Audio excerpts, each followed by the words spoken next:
सृजन को पसंद करने के लिए, हमारा हौसला बढ़ाने के लिए आपका धन्यवाद। सृजन से जुड़े रहने के लिए इसे लाइक करें, शेयर करें, सब्सक्राइब करें और बेल आइकन को अवश्य ही प्रेस करें ताकि आप सबसे पहले जान सके सृजन के नए सृजन को।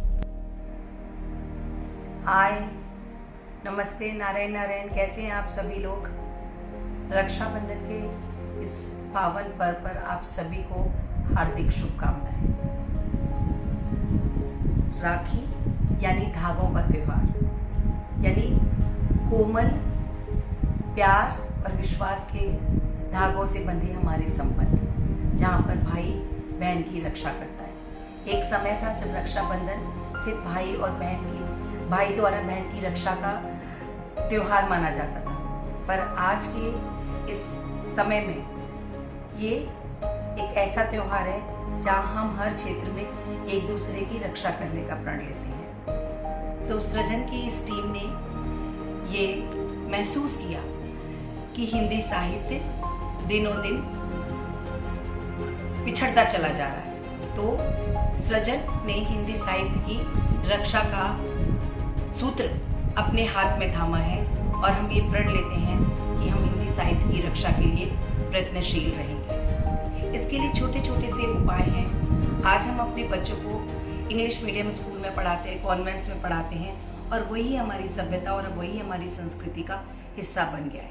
जरा एक बार सोच कर देखिएगा, क्या मातृभाषा में बात करना पिछड़ापन है? आज हर माता पिता अपने बच्चों से इंग्लिश में ही बात करना चाहता है, क्योंकि उनको लगता है कि इंग्लिश में बात करना ही प्रगतिशीलता की निशानी है। क्या सचमुच आपको भी ऐसा लगता है? आज दुनिया के बड़े बड़े देश, विकासशील देश, जहाँ पर अपनी मातृभाषा में बात करना ही सर्वोत्तम माना जाता है। आप चाइना में चले जाएं, चाइना प्रगति के मामले में आज सबसे आगे है, लेकिन चाइना में हर व्यक्ति, जहाँ लोग चाइनीज भाषा में ही बात करते हैं। तो विकासशील तभी आप हो सकते हैं जब आपको अपनी सभ्यता पर, अपनी संस्कृति पर, अपनी भाषा पर गर्व हो। आपके भीतर आपकी भाषा, आपकी संस्कृति, आपकी सभ्यता एक आत्मविश्वास पैदा करे। इसके लिए आवश्यक है कि आप अपने बच्चों को हिंदी साहित्य के प्रति मोड़ें। रात को सोते वक्त अपने बच्चों को छोटी छोटी कहानियां सुनाएं, उनको हिंदी का पर्याप्त मात्रा में ज्ञान कराएं, उनको हिंदी पढ़ना, लिखना, बोलना सिखाएं। साथ ही उनको बोलें कि वो अधिक से अधिक मात्रा में हिंदी के, जितना समृद्ध हमारा हिंदी साहित्य है उतना समृद्ध शायद कोई भी साहित्य नहीं है। तो हमें हिंदी साहित्य की हर विधा को जानना चाहिए, हर विधा के बारे में अपने बच्चों को पहचान करानी चाहिए, ताकि हमारा हिंदुत्व, हमारी सभ्यता, हमारी संस्कृति के प्रति पर आगे बढ़ सके। हिंदी एक समृद्ध भाषा है और उसमें शब्दों को बहुत सोच समझकर चयन किया गया है।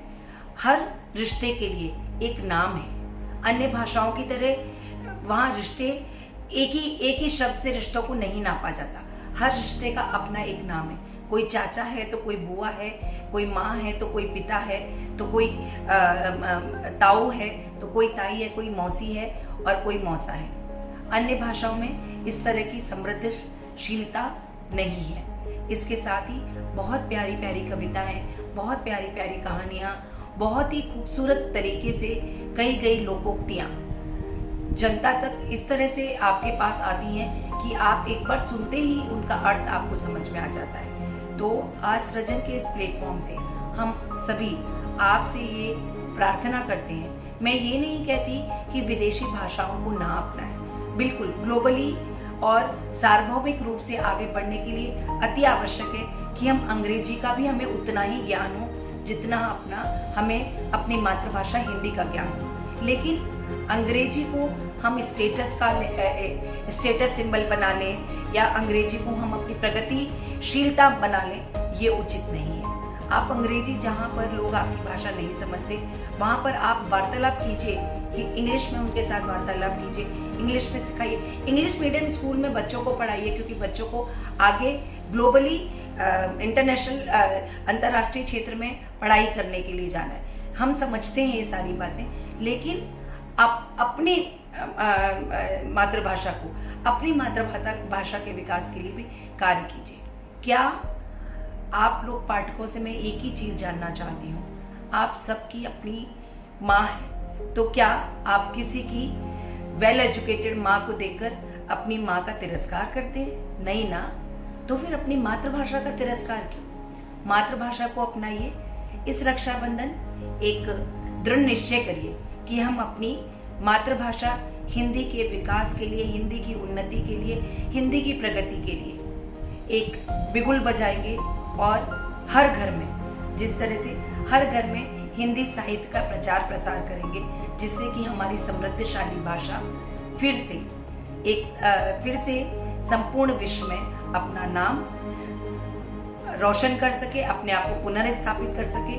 और जिस तरह से पहले कहा जाता था भारतीय साहित्य, भारतीय संस्कृति, भारतीय साहित्य और भारतीय संस्कृति आज भी लोगों के लिए एक उदाहरण है। तो वापस से पुनः हम अपने भारतीय साहित्य को लोगों इतना समृद्ध बनाएं कि वो लोगों के लिए पुनः उदाहरण बन सके।